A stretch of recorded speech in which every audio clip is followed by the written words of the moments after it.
एक बार अपने सरों को झुकाएं, अपनी आंखों को बंद करें, दुआ करें। खुदावंद आसमानी बाप, तेरा शुक्र अदा करता हूं तेरे लोगों के लिए जो तेरे हजूर सरनगू हैं।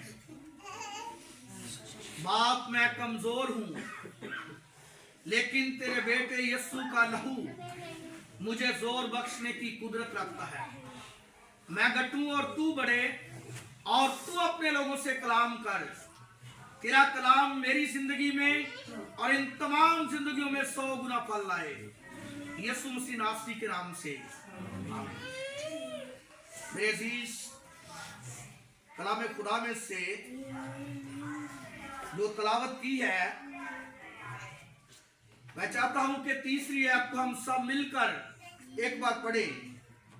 यीशु ने जवाब में उससे कहा, मैं तुझसे सच कहता हूं कि जब तक कोई नए सिरे से पैदा ना हो वो खुदा की बादशाही को देख नहीं सकता। आमीन। मेरे अजीज, कलाम खुदा में से अगर हम देखें तो आज इस हवाले के मुताबिक हम देखेंगे कि हमारे लिए नए सिरे से पैदा होना कितना जरूरी है। रात को भी प्यारे भाई जवेद ने खुदा के कलाम की खूबसूरत बातों को पेश किया, और खुदा यीशु का एक बड़ा हुक्म, जिसे हम कलाम खुदा की रोशनी में खुदा के कलाम को पढ़ने वाले लोग अरशाद आजम कहते हैं। प्यारे भाई ने रात को बताया कि खुदावंद यीशु ने हुक्म दिया था कि बस तुम सब कौमों को शागिर्द बनाओ और उन्हें बाप और बेटे और रूह कुद्दस के नाम से बपतिस्मा दो। जो बपतिस्मा ले वो नजात पाएगा। मेरे अजीज, ये किसी मिशन की मुनादी नहीं है। ये कोई जरूरी नहीं कि पेंटिकॉस्टल लोग ही ये मुनादी करें। मैं आज मुकद्दस महफिल के प्लेटफॉर्म से खुदा के कलाम की सच्चाइयों को आपके गोशगदार करना चाहता हूं। ये कलाम खुदा की मुनादी है, ये जिंदगी के कलाम की बातें हैं, और हमारे खुदावन यीशु मसीह के मुबारक मुंह से निकली हुई बातें हैं, जिन्हें हम जटला नहीं सकते, जिन्हें हम नजरअंदाज नहीं कर सकते। और ये कहानी जो है कि एक शख्स जिसका नाम निकोदेमुस था, वो फरीसियों का सरदार था, वो शरीयत का आलम था, और कलाम खुदा में हम देखते हैं कि वो यीशु के पास आता है। अगर इससे पीछे जाएं तो हमें मालूम होता है दूसरे बाब में कि जब यहूदियों की ईद फसा थी और खुदावंद यीशु हैकल में गए, और वहां पर उन्होंने देखा कि हैकल में बैल और भेड़ों और कबूतरों की खरीदो फरोख्त हो रही है, और वहां पर बहुत से लोग अपना कारोबार कर रहे हैं। तो खुदावंद यीशु को गैरत आई और उसने रस्सियों का कोड़ा बनाया और उन सबको भगा दिया, उनके तख्ते उलट दिए, उनकी नकदी बखेर दी। और कलाम खुदा में लिखा है कि फरीसी फकी यहाँ पर हैकल के सरदार ये कहते हैं कि तू इन कामों को किस अख्तियार से करता है। अगर हम इसको और गहरे तौर पर देखें तो लगता है या तो उन्होंने दुकानदारों को वो जगह किराए पर दी थी, ठेका दिया होगा, उनसे रकम वसूल करते थे, इसलिए उन्हें इस बात का गुस्सा आया कि कि ये जो कुछ हुआ है अच्छा नहीं हुआ, लेकिन खुदावंद यीशु ने कहा कि लिखा है कि मेरे बाप का घर दुआ का घर है, लेकिन तुमने इनसे डाकुओं की खो बना दिया है। और फिर फकीर फरीसी यहूदी जो शरा के आलम थे, हैकल के सरदार थे, इस बात से भी दिख थे कि ये लोगों को अच्छा करता है, मौजज़े दिखाता है, बीमारों को शिफा देता है, लोगों की जिंदगी में मुश्किलातों को खत्म करता है, आसानियां पैदा करता है, और जहान इसका पैरों हो चला है। इसलिए यहूदी जो थे यीशु से नफरत करते थे, लेकिन ये जो यहूदियों का सरदार है जिसका नाम निकोदेमुस है, लिखा है कि ये रात को यीशु के पास आया। लगता है वो दूसरे फरीसियों से, यहूदियों से, अपने साथ जो उसकी जमात के लोग थे, उसके जो शरीयत के आलम थे, जो उसके साथी थे, उनसे डरता था। और वो रात को यीशु के पास आता है, क्योंकि वो तो सब यीशु की मुखालफत करते थे, वो तो यीशु के खिलाफ थे, वो तो यीशु के कामों से इत्तेफाक नहीं करते थे। लेकिन ये अगरचे यहूदियों का सरदार है, अगरचे ये शरीयत को जानने वाला है, लेकिन ये इस बात के साथ इत्तेफाक कर रहा है कि जो मौजज़े तू दिखाता है कोई शख्स नहीं दिखा सकता जब तक खुदा के साथ ना हो। मेरे अजीज, ये रात को यीशु के पास आया है, दिन की रोशनी में यीशु के पास नहीं आया, रात को आया है। और यीशु को कह रहा है, इस बात के साथ इत्तेफाक भी कर रहा है, जबकि दूसरे यहूदी, जबकि दूसरे सरदार, जबकि दूसरे फकीर फरीसी इस बात की मुखालफत करते हैं, लेकिन ये कहता है हम जानते हैं कि जो मौजूदे तू दिखाता है कोई शख्स दिखा नहीं सकता जब तक खुदा उसके साथ ना हो। खुदा यीशु की ये तारीफ भी कर रहा है, खुदा यीशु के कामों को ये तरजीह दे रहा है, उसकी तारीफ कर रहा है। लेकिन कलाम खुदा में लिखा है, खुदा यीशु ने इन तारीफों के पुलों को तोड़ते हुए कहा कि मैं तुझसे सच कहता हूं कि जब तक कोई नए सिरे से पैदा ना हो खुदा की बादशाही को देख नहीं सकता। ये अजीब सवाल है, और उसके सामने जो शरा का आलम है, शरीयत को जानता है, यहूदियों का सरदार है, यीशु के मौजज़ों की तारीफ कर रहा है, एक अनोखा सवाल आ गया है। खुदा यीशु ने कहा मैं तुझसे सच कहता हूं कि जब तक कोई नए सिरे से पैदा ना हो खुदा की बादशाही को देख नहीं सकता। और निकोदेमुस जिस्म पर गौर कर रहा है, वो कहता है कि आदमी जब बूढ़ा हो गया तो वो क्यों कर पैदा हो सकता है? क्या वो दोबारा अपनी मां के पेट में दाखिल होकर पैदा हो सकता है? यीशु ने जवाब में उससे कहा मैं तुझसे सच कहता हूं कि जब तक कोई आदमी पानी और रूह से पैदा ना हो वो खुदा की बादशाही में दाखिल नहीं हो सकता। यह किसी मिशन की तालीम नहीं है, ये खुदावंद यीशु के मसीह के मुबारक मुंह से निकली हुई बातें हैं। उसने कहा है क्या निकोदेमुस तुझे नए सिरे से पैदा होना जरूर है।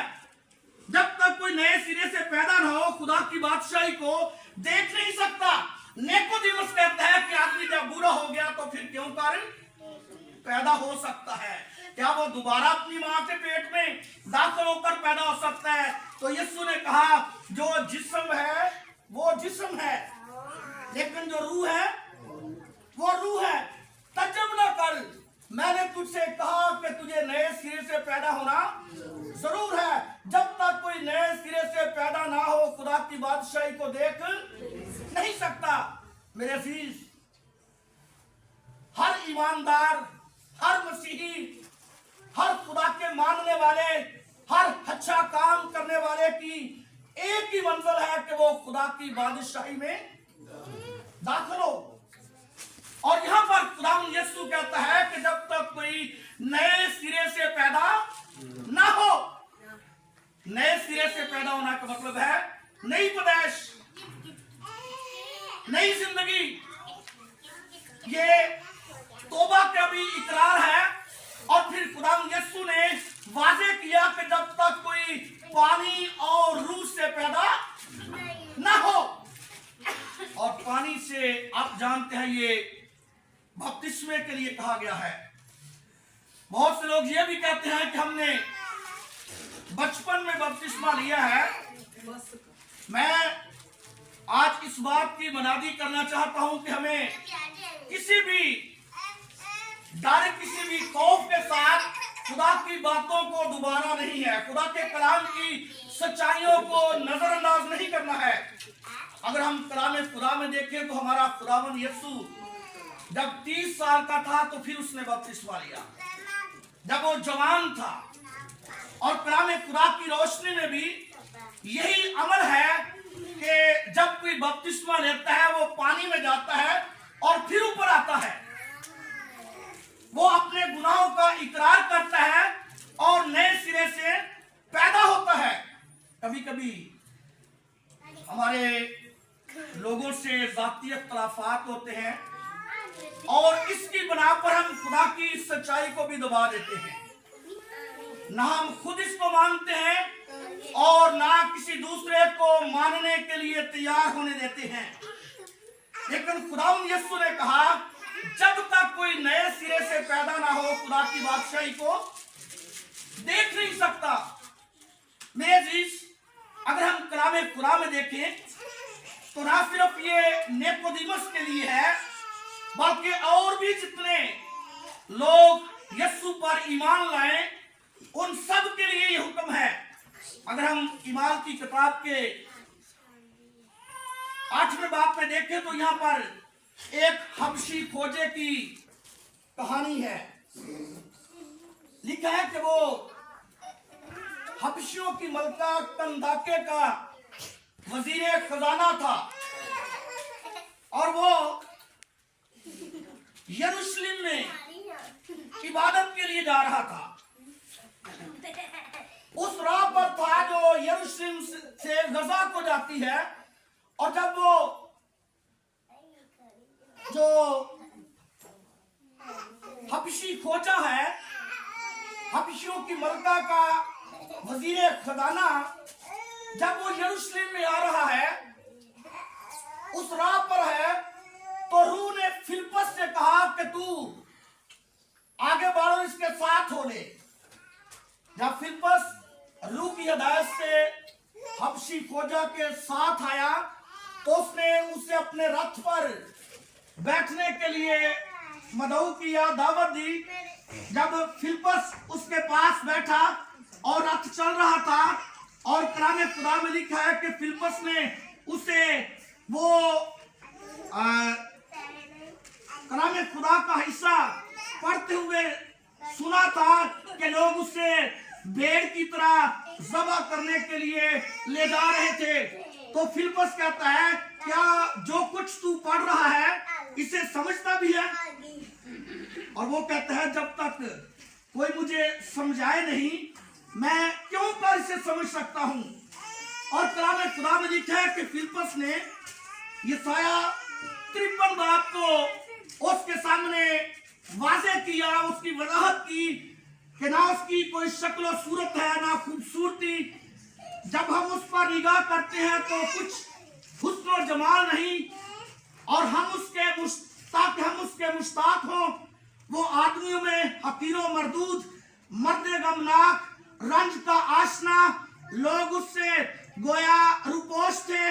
उसकी तहकीर की गई, हमने उसकी कुछ कदर ना की, तो भी उसने हमारी मुशक्कतें उठा ली और हमारे गमों को बर्दाश्त किया। हम सब भेड़ों की मानद भटक गए, हम में से हर एक अपनी राह को फिरा, पर खुदावन ने हम सब की बद कर सरदारी उस पर लादी, वो सिताया गया तो भी उसने बर्दाश्त की और मुंह ना खोला।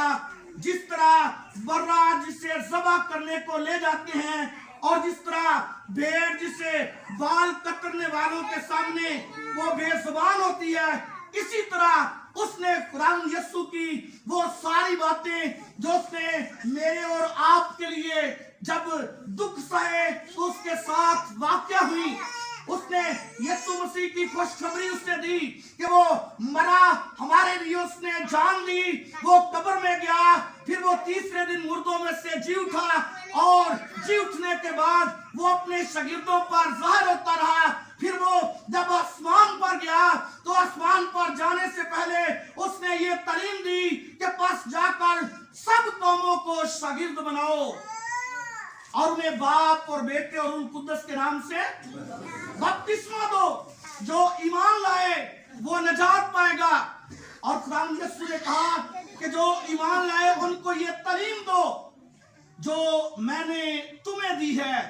मेरे अजीज, कलाम खुदा में लिखा है कि जब हबशी खोजा को फिलिप्पस ने ये बातें सुनाई, ये खुशखबरी दी, खुदावंद यीशु का पैगाम उसे दिया, तो लिखा है कि जो हबशी खोजा था जब चलते चलते एक पानी की जगह के करीब आया तो लिखा है कि वो कहता है अब मुझे पानी से कौन रोक सकता है।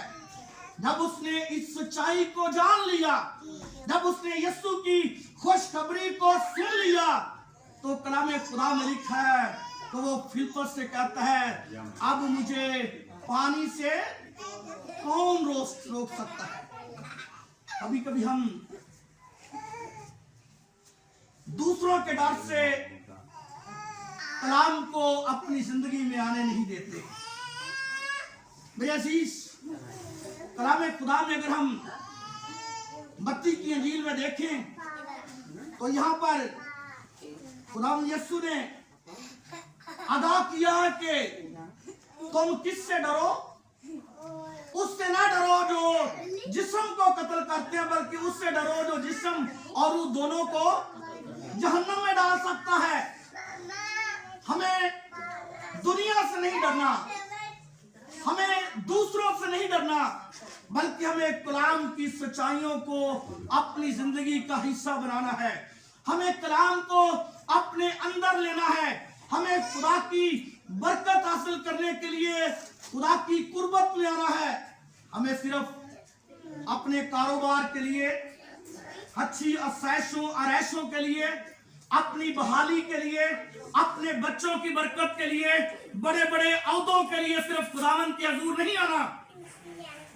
खुदावंद यीशु ने कहा उस चीज की फिक्र ना करो जो फानी है, बल्कि उस चीज की फिक्र करो जो हमेशा तक जिंदा रहने वाली है।